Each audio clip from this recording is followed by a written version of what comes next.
നമുക്കിന്ന് നുറുക്ക് ഗോതമ്പിൻ്റെ കുറച്ച് ഉപ്പുമാവ് ഉണ്ടാക്കിയാലോ. അതിന് വേണ്ടിയിട്ട് ഞാൻ നുറുക്ക് ഗോതമ്പ് കഴുകി കുക്കറിൽ എടുത്തിട്ടുണ്ട്. അതിലേക്ക് നമുക്ക് ആവശ്യത്തിന് വെള്ളം ഒഴിച്ചു കൊടുക്കാം. അപ്പോൾ നമ്മൾ ഇത്ര വെള്ളം ഒഴിച്ചു കൊടുത്തിട്ടുണ്ട്. നമുക്കതൊന്ന് വേവിച്ചെടുക്കാം. ഇതിലേക്ക് നമുക്ക് ആവശ്യത്തിന് ഉപ്പിട്ട് കൊടുക്കാം.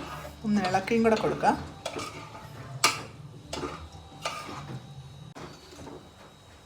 ഉപ്പുമാവിലേക്ക് വേണ്ടിയിട്ട് നമുക്ക് കുറച്ച് പച്ചക്കറിയും കൂടെ എടുത്തിട്ടുണ്ട്. വേറൊന്നുമല്ല, ബീൻസ്, ക്യാരറ്റ്, സവോള, ഒരു 2 പച്ചമുളക്, പിന്നെ നമുക്ക് കുറച്ച് കറിവേപ്പിലയും കൂടെ വേണം. അപ്പോൾ നമ്മൾ ഇത്രയും കറിവേപ്പിലയും കൂടെ എടുത്തിട്ടുണ്ട്. കറിവേപ്പില എത്രയും കൂടുതലിടുന്നോ അത്രയും ടേസ്റ്റാണ് കേട്ടോ. അപ്പം നമുക്ക് നമ്മുടെ നുറുക്ക് ഗോതമ്പ് വെന്ത് കിട്ടിയിട്ടുണ്ട്. അപ്പം നമുക്ക് പരിപാടി തുടങ്ങാം. നമുക്കൊരു പാത്രം അടുപ്പ് വെച്ച് അതിലേക്ക് ആവശ്യത്തിന് എണ്ണ ഒഴിച്ച് കൊടുക്കണം. ഇതിലേക്ക് നമുക്ക് ആവശ്യത്തിന് എണ്ണ ഒഴിച്ച് കൊടുക്കാം. എണ്ണ ചൂടായി വന്നപ്പോൾ നമ്മൾ ഇതിലേക്ക് കുറച്ച് ശക്കലം ഉഴുന്നിട്ട് കൊടുത്തു. നമ്മൾ അരിഞ്ഞു വെച്ച പച്ചക്കറി ഇട്ട് കൊടുക്കാം.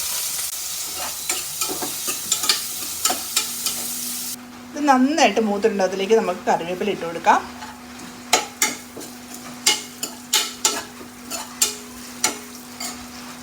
ഞാൻ ഇതിലേക്ക് ലേശം നെയ്യ് കൂടെ ഒഴിച്ചു കൊടുക്കുവാണ്. ഇഷ്ടമുള്ളവർ ഒഴിച്ചാൽ മതി കേട്ടോ, അല്ലാത്തവർ ഒഴിക്കണ്ട.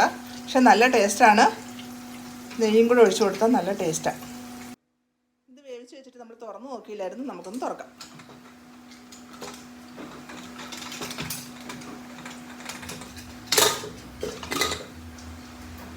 നല്ല പാകത്തിന് നമുക്ക് വെന്ത് കിട്ടിയിട്ടുണ്ട്. കണ്ടോ.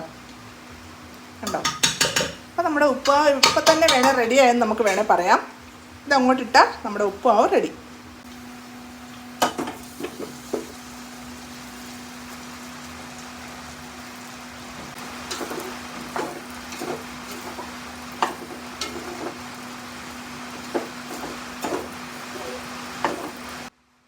നല്ല ടേസ്റ്റോട് കൂടിയല്ലോ നുറുക്ക് ഗോതമ്പിൻ്റെ ഉപ്പുമാവ് റെഡി.